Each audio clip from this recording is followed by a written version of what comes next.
Half-Life a envoyé en octobre dernier une équipe couvrir la fameuse BlizzCon 2008, un événement entièrement consacré au jeu et à l'univers Blizzard. Celui-ci s'est déroulé au Convention Center de Anaheim, dans le comté d'Orange en Californie, et a réuni 2 journées complètes les communautés de fans de Diablo, StarCraft et bien entendu World of Warcraft.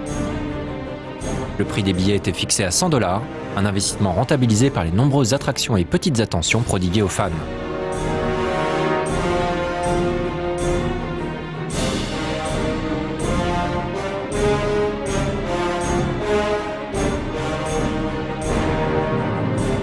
Tout un tas d'events sont donc tenus en haleine les fans, à la fois spectateurs et acteurs, comme des concours de costumes,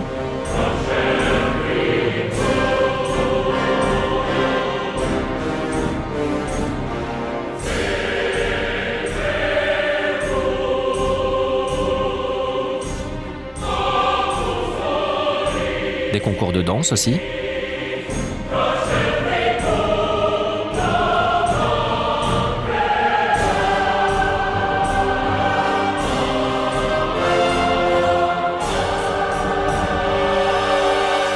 des tournois,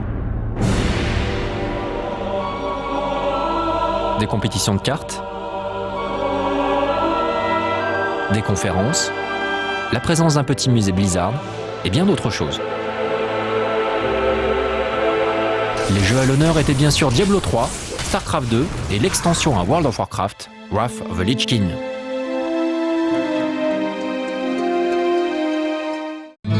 Et l'événement a commencé très fort avec la conférence d'ouverture de Mike Morhaime, président et cofondateur de Blizzard, qui a présenté une nouvelle classe de personnages pour Diablo 3.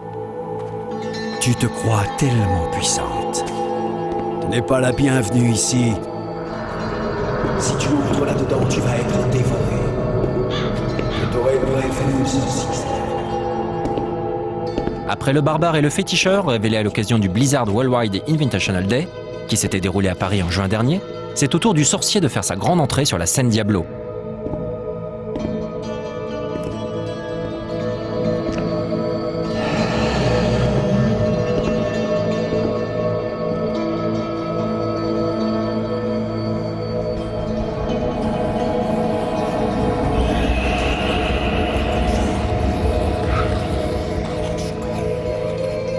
Le sorcier ou la sorcière, l'une des 5 classes présentes dans le RPG Blizzard, pourra ainsi user de la magie pour désintégrer ses ennemis ou encore les électrocuter.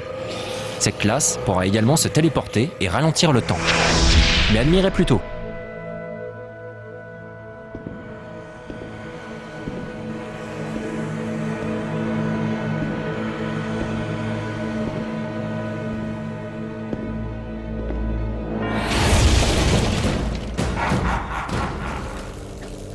Tu oses faire entrer la chaleur de la vie dans notre monde. Prépare-toi, mortel, à me servir pour l'éternité.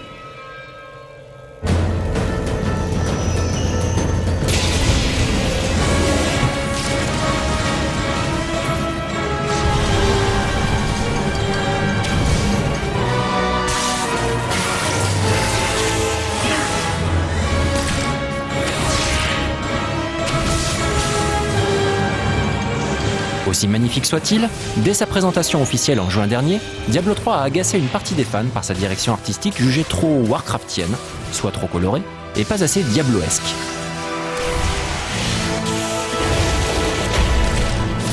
Pas assez noir, Diablo 3 ? Eh bien laissons plutôt son directeur créatif répondre par lui-même. So after the announcement, we did get a lot of feedback to Diablo 3 and the art style, and the majority of the feedback was really positive. Most people seemed to really like the look of the game. We had some feedback about just the general look, that it was maybe a little bit too bright and cheerful, as I think some of them said, which I would argue that it's not quite that. But we did make some changes based on feedback. Some of the people said that the dungeons didn't look kind of dirty enough. They weren't really fully dressed, so they looked a little too clean. So we tried to address that and really go through and dirty them up a little bit and add some more gore.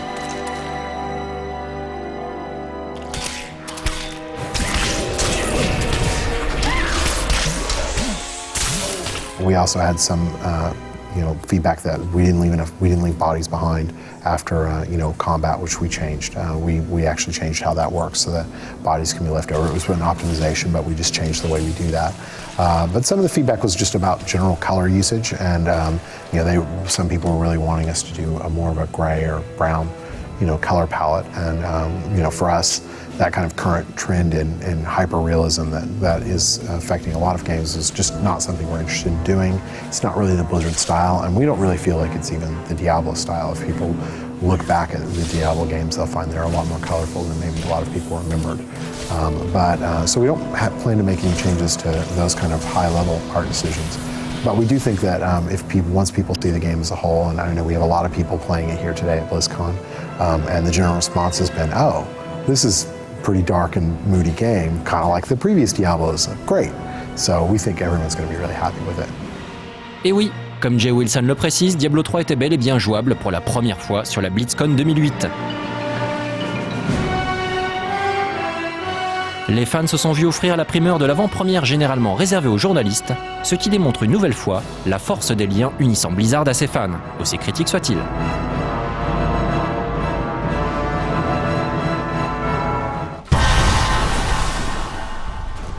Alors on se quitte sur ces belles images pour se retrouver la semaine prochaine, toujours sur la BlizzCon 2008, mais pour parler de StarCraft 2 et des événements liés à World of Warcraft.